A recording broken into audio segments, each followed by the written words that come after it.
Bueno, capítulo 2 de Rebelión en la Granja. 3 noches más tarde, el viejo comandante murió.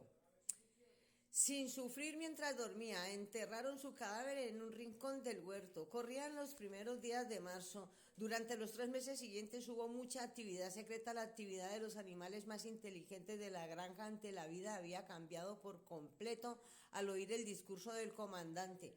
No sabían cuándo ocurriría la rebelión pronosticada por el comandante. Carecían de motivos para pensar que vivirían para verla, pero comprendían que tenían la obligación de prepararse para ella. La tarea de educar y organizar a los demás recayó por supuesto en los cerdos, que en general están reconocidos como los animales más inteligentes. Entre los cerdos se destacaban dos berracos jóvenes llamados Bola de Nieve y Napoleón, que el señor Jones criaba para vender. Napoleón era un berraco de aspecto bastante feroz, el único de raza Berkshire de la granja. Parco, pero con fama de salirse siempre con la suya. Bola de Nieve era más vivaracho que Napoleón, tenía mayor facilidad de palabra, era más ingenioso y no se le atribuía la misma firmeza de carácter. Todos los demás puercos de la granja estaban destinados a la matanza. El más conocido era un cerdito gordo llamado Chillón, de mejillas redondas, ojos expresivos, movimientos ágiles y voz estridente. Un brillante conversador que cuando defendía alguna idea difícil saltaba a un lado y a otro sacudiendo la cola de una manera muy persuasiva. Los demás decían que Chillón era capaz de convertir lo negro en blanco. Entre los tres habrían elaborado todo un sistema de pensamiento basado en las enseñanzas del viejo comandante, al que llamaron animalismo. Varias noches a la semana, cuando ya estaba dormido el señor John, celebraban reuniones secretas en el establo y exponían los principios del animalismo a los demás. Al principio encontraron mucha estupidez y apatía. Había animales que hablaban del deber de la lealtad del señor Jones, a quien llamaban amo, y había quienes decían comentarios tan básicos como: el señor John nos da la de comer, si se desaparece el señor John nos morimos de hambre. Otros hacían preguntas como: ¿por qué debería importarnos lo que suceda cuando ya estemos muertos? O si esa rebelión va a ocurrir de todos modos, ¿qué más da que trabajemos o dejemos de trabajar por ella? Y los cerdos más grandes de dificultades para hacerles ver que eso contrariaba el espíritu del animalismo. Las preguntas más estúpidas eran las de Marieta, la yegua blanca. La primera que le hizo a Bola de Nieve fue: ¿seguirá habiendo azúcar después de la rebelión? No, dijo Bola de Nieve con firmeza. En esta granja no tenemos medios para fabricar azúcar. Además, tú no necesitas de azúcar. Tendrás avena y heno todo el que quieras. ¿Y podrás seguir usando cintas en la crin?, preguntaba ella. Camarada, dijo Bola de Nieve, esas cintas que tanto cariño tienes, eso es el símbolo de la esclavitud. ¿No entiendes que la libertad vale más que esas cintas? Marieta sintió, pero no parecida muy convencida. A los cerdos les costaba aún más contrarrestar las mentiras que hacía circular Moisés. Moisés era el cuervo amaestrado de la mascota especial del señor Jones. Era un espía y un chismoso, pero también un conversador muy inteligente. Aseguraba conocer la existencia de un misterioso país llamado Monte Caramelo, el cielo, al que iban todos los animales cuando morían. Estaba situado en el cielo, un poco más allá de las nubes, decía Moisés. El Monte Caramelo era domingo todos los 7 días de la semana, abundaba el trébol todo el año y en los setos crecían terrones de azúcar y bizcochos de linaza. Los animales detestaban a Moisés porque contaba mentiras y no trabajaba, pero unos creían en Monte Caramelo. Y los cerdos tenían que discutir a fondo para convencerlos de que tal lugar no existía. La iglesia y Dios, es lo que yo creo que es ese Monte Caramelo. Sus discípulos más fieles eran los caballos de Tiro, Boxeador y Trébol. Los dos tenían grandes dificultades para pensar por sí mismos, pero al haber aceptado a los cerdos como maestros, absorbían todo lo que les contaban y después lo transmitían a los demás animales mediante sencillos razonamientos. No faltaban nunca en las reuniones secretas en el establo y encabezadas por el coro a entonar Bestias de Inglaterra, canción con la que siempre cerraban sus encuentros. Al final lograron hacer la rebelión mucho antes y con mucha mayor facilidad de lo que ninguno esperaba. Unos años antes el señor Jones, aunque severo como amo, había sido un granjero capaz, pero últimamente iba de mal en peor. Se desanimó mucho desde que perdió dinero en un pleito y había empezado a beber más de lo conveniente. Se pasaba días enteros sentados en el sillón de la cocina leyendo periódicos, bebiendo y de vez en cuando dando de comer a Moisés cortezas de pan mojado en cerveza.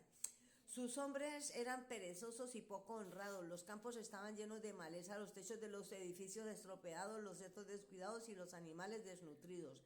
Llegó junio y el heno estaba casi listo para la siega. La noche de San Juan, que era sábado, el señor John se fue a Willingdon y se emborrachó tanto en la taberna del León Rojo que no regresó hasta el domingo del mediodía. Los hombres habían ordeñado las vacas durante la madrugada y después habían ido a cazar conejos sin molestar en alimentar a los animales.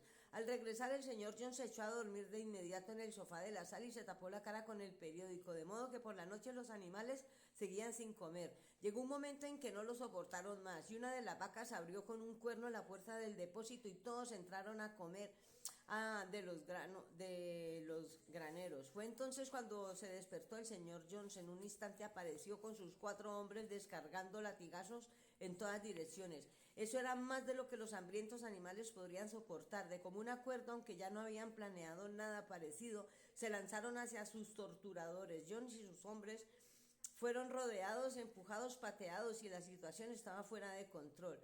Nunca habían visto a los animales se comportaran de esta manera.